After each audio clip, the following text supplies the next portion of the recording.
Entre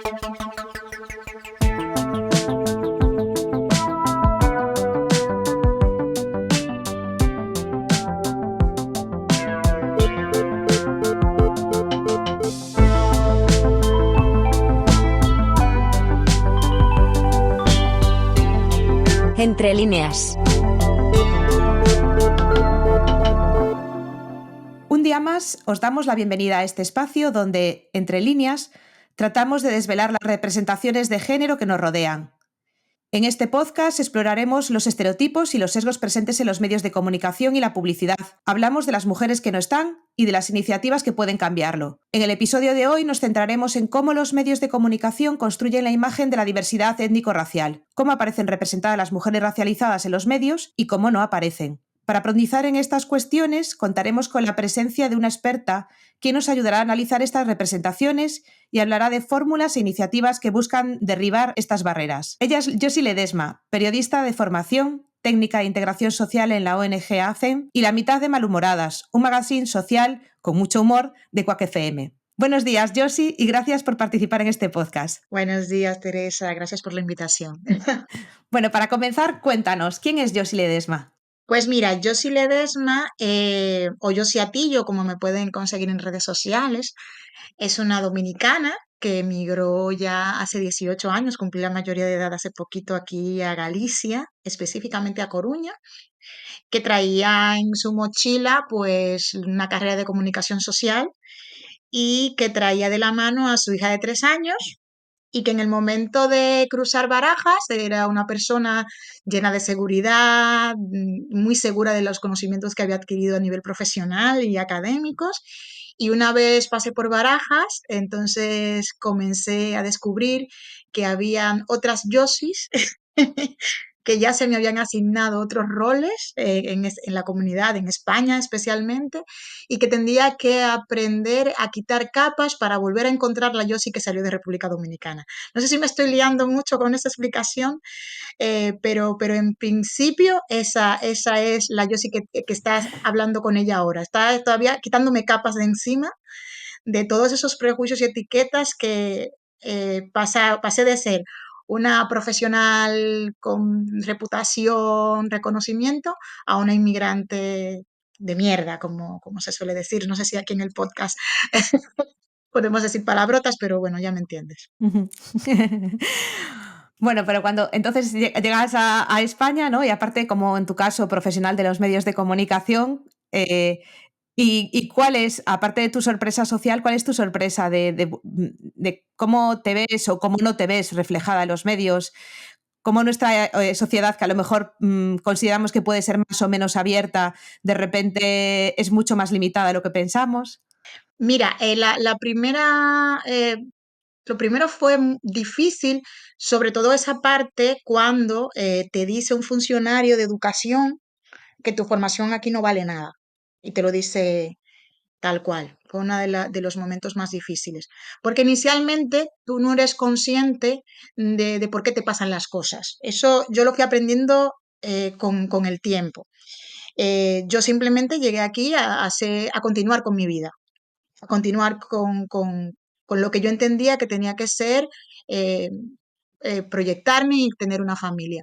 Cuando fui a los pocos días a educación a ver cómo tenía que hacer mi homologación de estudios y me dijeron que nada, que eso no valía nada, cuando fui al INEM que me comentaron que, pues de hecho, a día de hoy figuro en el INEM como una persona sin estudios, entonces comencé a observar el entorno y a intentar entender qué pasa conmigo. Porque cuando una funcionaria de los servicios sociales del ayuntamiento te dice, es que las chicas como tú empiezan limpiando y tú dices tú, las chicas como yo, ¿quiénes son las chicas como yo? Y entonces es cuando comienza ese proceso de observación que yo realmente no tenía planificado. Yo ahora mismo se me identifica como activista, como afroactivista, pero yo no tenía la intención en mi vida, yo no era uno de mis planes de vida ser afroactivista. La vida me convierte en afroactivista por todas las violencias que sufro cuando quiero tener una vida normal, si eso existe, ¿no? Y entonces comienzo a observar y veo que todas las como yo estamos ubicados en unos contextos y espacios determinados. Pues somos las empleadas de hogar, somos las que cuidan las personas mayores de los otros, somos las que están en las barras de los bares, somos las que ejercemos la prostitución, somos las otras. Entonces, en el imaginario de la comunidad no se asume que una como yo pueda ser presentadora de televisión o trabajar en la redacción de un periódico o en la producción de un programa. Hay demasiados muros que romper para que una como yo ubique otro tipo de espacio que no sea ese espacio de integración que han organizado para mí. Y entonces, por fin pude entender qué pasaba y cómo habíamos llegado hasta aquí. Entonces, este proceso de socialización que vivimos, ¿no? Es decir, todo lo que nos encontramos en los medios, vuestras ausencias, ¿no? Porque al final aparecéis en determinados puestos, ¿no? Es decir, el otro día cuando hablaba contigo, previamente la entrevista, yo sí tuvo, bueno, pues no sé si decir la generosidad de enseñarme y abrirme un poquito la vista de esta mirada, ¿no? Blanca y colonial, ¿no? A la hora de decirme bueno, que estaba bien que pensara en ella para esta entrevista, pero sí que es cierto que ella podría hacer esta entrevista y muchas de las otras de este podcast. Y la verdad que fue un choque que la verdad que me hizo pensar bastante, ¿no? Y eso es lo que nos encontramos a veces en los medios de comunicación, que cuando aparecéis siempre en roles muy concretos y desde mi perspectiva, en eso si quieres comentamos también, con lo hipersexualizadas. Te voy a dar un poco de contexto de cómo, claro, yo nací en República Dominicana hace muchísimos años, hace 46 años. Claro, yo en República Dominicana no tenía conciencia de mi negritud, no tenía por qué ser consciente. Sabía que era negra, pero no sabía lo que suponía ser negra porque al venir de un país colonizado hay mucha historia que no me contaron o que me contaron mal, ¿no? De ese descubrimiento, de ese choque de razas.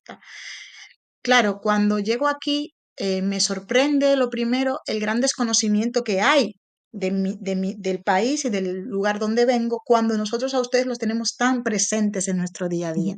Cuando tenemos una plaza de España, cuando tenemos la estatua de Colón en el centro de la ciudad, cuando tenemos el faro de Colón, cuando tenemos bueno, un sinnúmero de estructuras coloniales que cuando yo estaba allí eran parte de mi identidad y de las cuales incluso me llegué a sentir orgullosa por cómo me habían construido la historia y cómo habían fortalecido mi identidad, ¿no? En ese sentido. Cuando vengo aquí tengo que hacer el análisis de cómo llega Yosi Atillo a vivir en A Coruña siendo una mujer negra.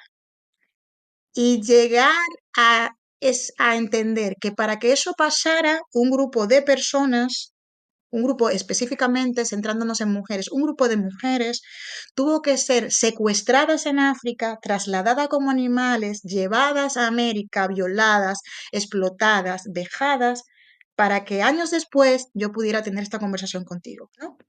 Eso es lo que ha pasado. Esa es la forma en cómo llega la mujer negra a América y a Europa, a través de la violación, de la violencia, del secuestro, de la esclavitud.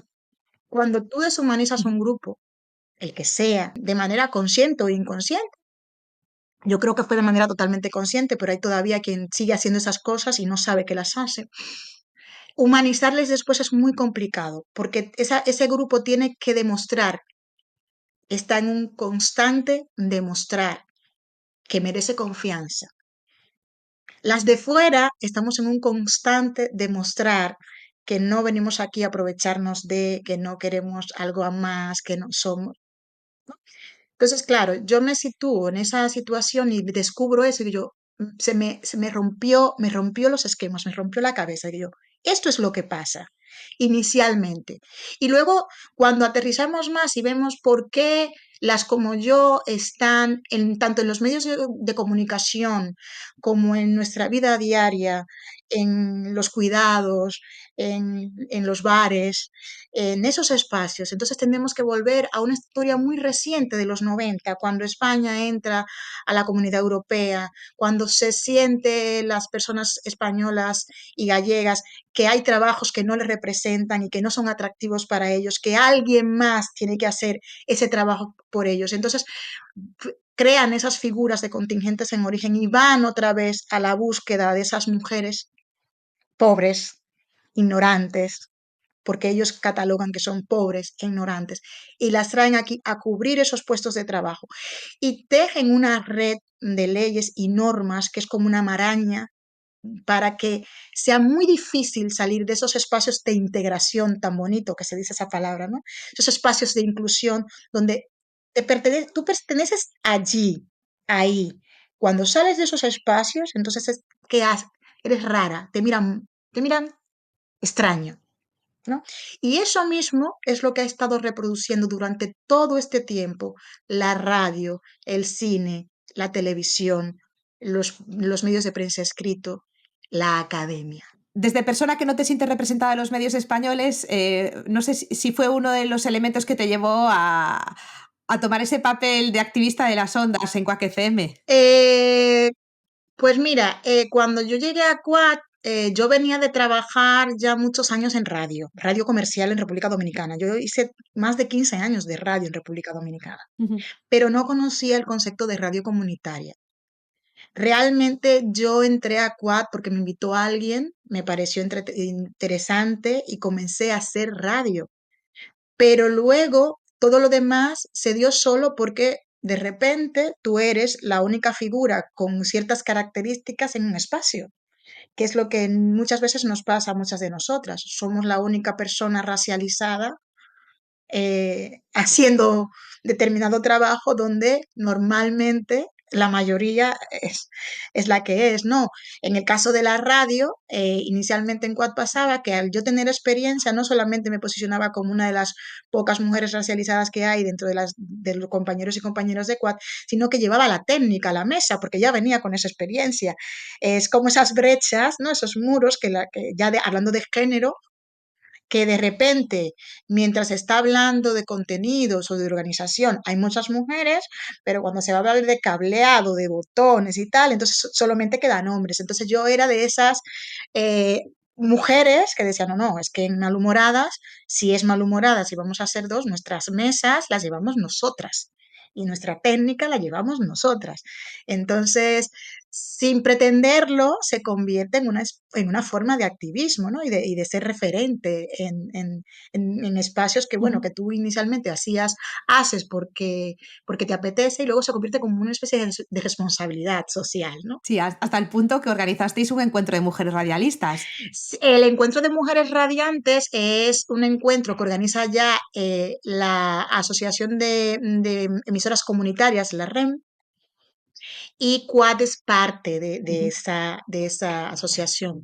Entonces, son 4 años y en el primero que fue en Madrid, que fuimos a representar Quad, mi compañera Estela y yo, de Malhumoradas, bueno, pues nos liamos la manta a la cabeza y el segundo se hizo aquí antes de la pandemia en Madrid y justamente hoy comienza Ujú. el cuarto encuentro en Vitoria. Están para allí mis compañeras de Malhumoradas, Marga Lago y Estela López Tete. Y nada, que yo me quedé aquí contigo. El encuentro de mujeres radiantes intenta poner en valor el papel de las mujeres en las emisoras comunitarias.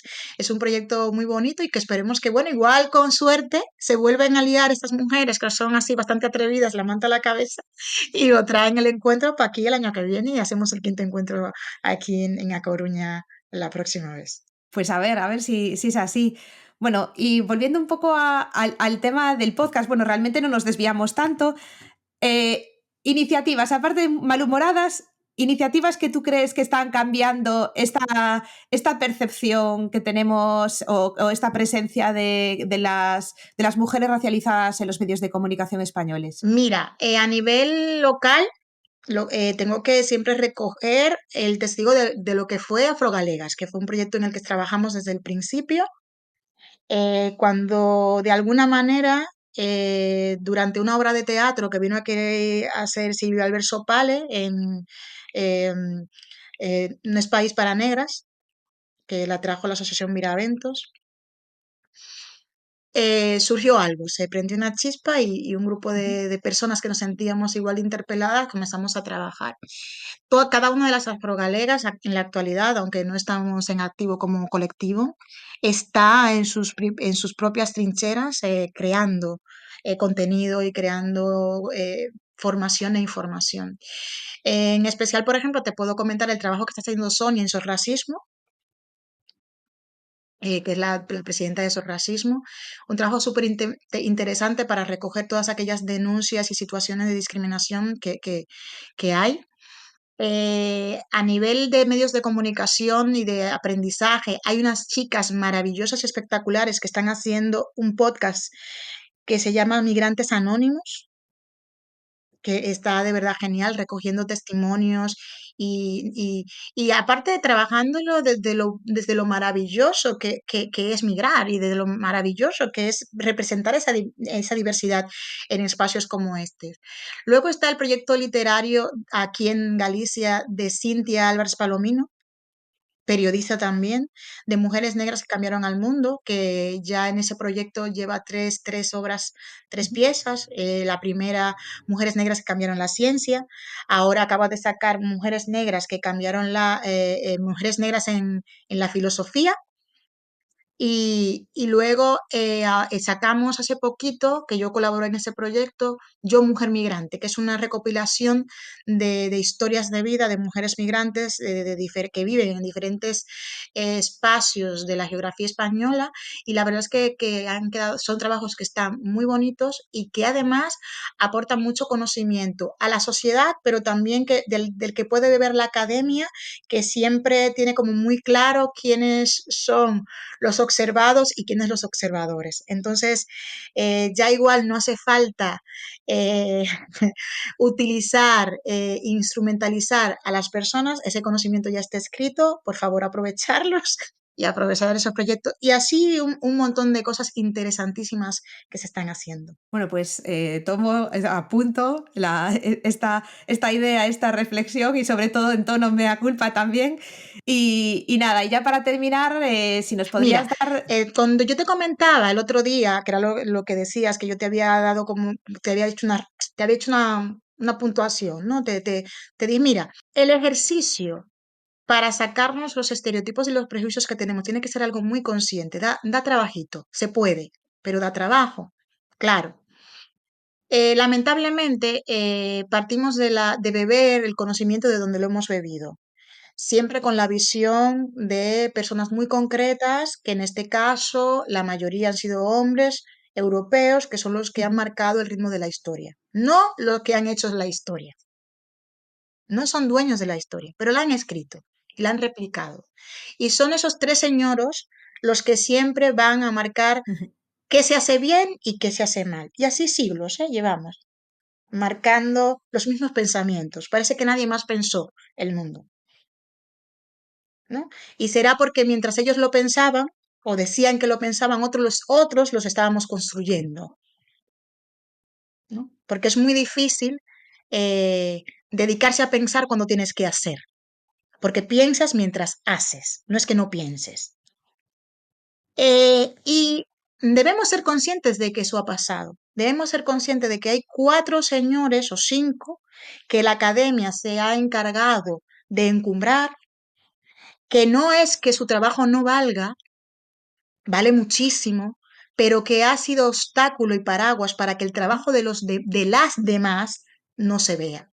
Entonces se tiene que hacer un ejercicio consciente de que esos sesgos los tenemos todos, que a la hora de confeccionar un programa, el que sea, como yo tengo un sesgo, yo tengo un gran sesgo, tengo que intentar que mi mesa de trabajo esté compuesta por personas diversas que me ayuden a ver esos sesgos que tengo para que sea lo totalmente nutrido. Entonces, ¿qué te comentaba? Normalmente se organizan conferencias, círculos de teatro, jornadas de cine, encuentros de radio, y para hablar de todo esto, resulta que ya se tiene muy claro quiénes son las voces que van a hablar. Casualmente suelen ser personas blancas, muy posicionadas y con mucho talento. Pero se levanta una voz y dice, ¿y si hablamos del papel de la mujer migrante? Entonces ahí aparece la mujer racializada o negra. Y si hablamos de las minorías étnicas, entonces ahí aparece la mujer gitana o con velo.